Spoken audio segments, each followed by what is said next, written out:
Well, I guess I give up. Trying to find the timer. Okay, so I was gonna do a microphone test, didn't get around to it, so I'm still doing the old microphone. And I guess I'll do a weekly wrap up just to stay on the horse. Here's my setup today. This is what I've got stacked up to get my computer to, or to get my phone to a nice level so I can look straight on instead of having to look up at my chins. Um, There was a lot of great videos this week, especially one from Michael K. Vaughan about how much fun YouTube is, and it is fun, and I don't have any disagreements there. One thing that people didn't talk about very much in their videos is about the tragedies and tribulations and drama of doing BookTube, which many people wanted to talk about this week in a fun way. Is what to do when you don't read anything. And that's what happened to me this week. I didn't do much reading again.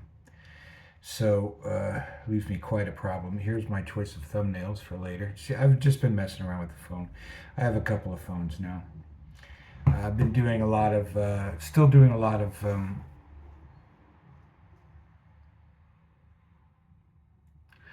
I was going to say family stuff, not family stuff, just personal stuff, just paperwork, junk stuff. I got to get oriented and situationalized. I've missed making videos, but like I said, I didn't use any, I didn't read anything. So I did read some stuff this morning, which is here on my phone. I've watched one movie, I've read 3 or 4 short stories, and I want to talk about the short stories, I guess. Uh, what I've been planning to do is, here we go. I've talked about it before, my solo project to read a lot of Robert E. Howard, all 9 books, all collections that I have over the next 9 months. This month I was debating on whether I should do the Del Rey horror collection or the one I chose instead. I'm going to save that horror collection for Horror Mayhem, and I dived into this. This is not one of the Del Rey. This is just one of the cheapy kind of collections you can get on ebooks. House and Classics is one of those kind of 99 cent distributor people. And as you can see, it's this thing will stand. It's the boxing stories. It's not a great cover or anything. It's kind of a generic cover. Really has nothing to do with the stories. These characters don't represent, other than the fact that they're boxers, they don't represent the stories very well, because what this collection is about 22 stories, I think, the majority of which, the first 20 or so, are about a character called Steve Costigan. And first thing to say is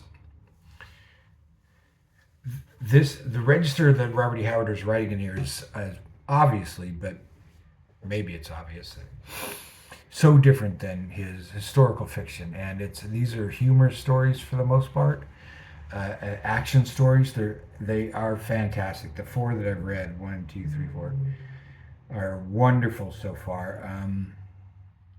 Steve Costigan is an adventurer kind of guy. He's a sailor on a ship, on a commercial going ship called I forgot the name already. The Sea Girl, I think. Sea Girl, Girl. Often in Singapore, or they're in the west coast of America, different stories. He's also a boxer. He's also a first-person narrator who's telling the stories of his adventures and the fixes he gets into. Um, the one I just finished is Champ of the Forecastle, or Champ of the Forecastle. It's not. I usually see it all um, abbreviated out and pronounced Foxhole, but I don't know if we should say Forecastle in this case, because that's how it's written in these stories. I don't know really how accurate these stories are. I have no idea. I think it's highly unlikely that Robert Howard ever went to sea, um, or traveled to Shanghai and all these places. Of course, he was writing for an audience where most people hadn't either, because this is pre-World War II. And they're just great adventures. I don't know. if there is a standard boxing story, I know that it was a huge subgenre of Pulp Fiction was the boxing story, and I imagine a lot of them had to do with fight fixing and that kind of thing, gangsters and that kind of thing, sort of crime adjacent, not just a blow by blow of a boxing match, but the people involved. Anyway, Steve Costigan's uh, not particularly well educated, but pretty street smart kind of guy who goes from port to port, tries to make a little extra money boxing.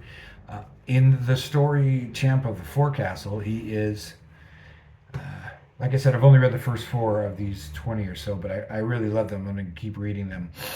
And at the end of this series, at the end of this collection, there's a few that don't feature the same character, but for the most part, this is a Steve Costigan collection of stories, and I know he's a very popular character with hardcore Howard fans. He's definitely in that El Borak kind of category of popular characters that are in the non-fantasy settings. But Breed of Battle is good too, where it has to do a bit with dogfighting, which I'm happy to report he is against. His dog is kidnapped. He's trying to recover his dog, but in Champ of the Forecastle, he keeps running into this other sailor on the voyage, this Swedish guy named Sven something, who keeps challenging him to fights and keeps getting his ass kicked by Steve. And Steve's really kind of annoyed that he has to keep fighting this guy. The guy keeps finding excuses to pick fights with him. Like when the story opens, he accuses him of stealing his tobacco, and he's like, "I'm getting so tired of kicking this guy's butt all the time." But he is the best fighter on the ship. Steve is, and he's acknowledged among the other crew as the best fighter. They don't do a lot of seagoing activity in this story, where the other stories I've read so far, they're mostly fixated on boxing and the way there's a lot of humor in the stories. I really enjoy the way they're written, but like I say, they're completely different than Conan or any of his sword and sorcery stuff. Which if you just presented these to me as anonymous stories, I wouldn't have recognized them as being by the same author as Conan, which just shows how brilliant and diverse Howard's writing abilities were, because I really don't know if these stories were popular in their time or not, but I would think they would be, and they're really worth reading if you like action stories and you like, it's kind of tough talking, rough housing milieu. So if you like reading about that kind of thing, and I do, if you like tough old crime stories or Western stories, this is another genre that was very popular at the time of just stories about boxing. Anyway, this guy Sven, he keeps fighting him. It's as the stories go on, at least these 4 or 5 so far, you're learning more about the character of Steve Costigan, which is kind of my quibble I had with Solomon Kane, which I found each of the stories in the Solomon Kane anthology collection, or the Solomon Kane group of stories, interesting in their own right, but I didn't really feel like they built anywhere or went anywhere like the Conan stories do or the Cult stories do. And so I was pleasantly surprised. For example, why is Solomon Kane a Puritan? How does that ever play into anything he does in the stories? I didn't really have a sense of that, as it seems like he was just had some personality traits sort of picked out and like to say, well, he's a Puritan and it's the 16th century and there were Puritans then, and he battles evil. But I didn't really get much of a sense of character, but I get more of one with Steve Costigan. For example, it's not until the fourth story that I began to realize he's not that great a boxer, because he is very motivated to win fights in the other stories, but in this one he's he's getting tired of fighting this guy Sven, but at least he says at least this is At least I'm holding on to my one championship, which is I'm the best fighter on this particular ship. I'm the best boxer on this ship. But he's getting tired of beating this guy up. He doesn't really see the value in it. And he finally corners the guy and gets him to explain why he keeps picking fights with him, because he's kind of a dope, this guy, and he really wants to take revenge on a man who stole his girlfriend, another Swedish sailor who stole his girlfriend. But that guy's a good fighter, so he thinks, well, I'll just keep picking fights with Steve Costigan, who's the best fighter that I know, until I can beat him, and then I'll be good enough to beat this other guy in a fight. So then they become friends. He starts training him. It's that kind of thing. It's really kind of manly man adventures. There's women involved in every story. Either someone who Steve's attracted to, or is trying to manipulate him in some way, or just they're a lot of fun. I'm going to keep reading them, but that's all I read.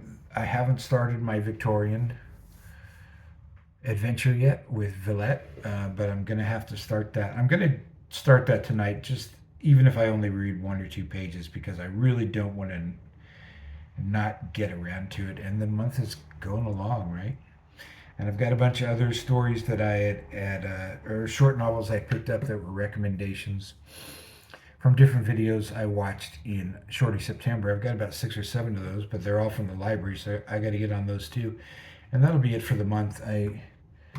One of these days I'll gather my courage and take my new microphone out of the box and look at all the little settings, and probably spend about 2 hours trying to figure out how to do that. Hopefully it's worth it. It was not a very expensive microphone, but hopefully it's worth it. I don't really like how those sound. I know I keep saying that, but I haven't done anything about it yet.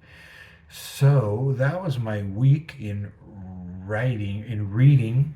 I watched so I read some Robert Howard boxing stories. I did not yet start Victober, and that was all I think I committed to this month. I watched a movie this morning on YouTube, Lady Frankenstein. It's an Italian film, 1971, starring Joseph Cotten as Le Doctor Frankenstein, Signor Frankenstein. He was not bad. He dies early in the story, so, spoiler, so that Lady Frankenstein, who's his daughter, can take over. It was not bad. Mikey Hargitay's in it. I think he plays the creature. I'm not sure, because there was a lot of people in it, and there's more than one creature kind of. Mikey Hargitay is, they spelled it wrong here. It's Mickey Hargitay. He was married to, he's the mother of Mariska Hargitay on Law and Order SVU. I always found that kind of fascinating. He was married to her mother, who was extremely famous, and I don't know why I can't think of the name right now, but who cares? Strange kind of script where there was a lot of good concepts in there. They could remake this. This is the kind of movie they should remake, because there's a lot of good concepts in here that were underdeveloped and kind of all run together and just kind of a mess.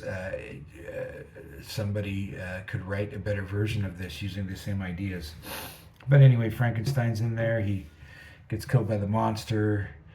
His daughter has just returned from school, so she's just finished her own medical education. She wants to help him. Then he gets killed, so she wants to kind of cover up the murder and kind of preserve his Joseph Cotton's reputation as the creator of artificial life. In the meantime, the monster's off, of course, running around in the wilderness, like every movie. This monster is like insanely crazy killer monster. It's every time they cut away to him, he's just killing another person. He's just there's no sort of subtlety into confusion or anything like happens in other Frankenstein movies where the creature is scared into killing people or whatever. It's basically the monster's wandering around wherever they're supposed to be,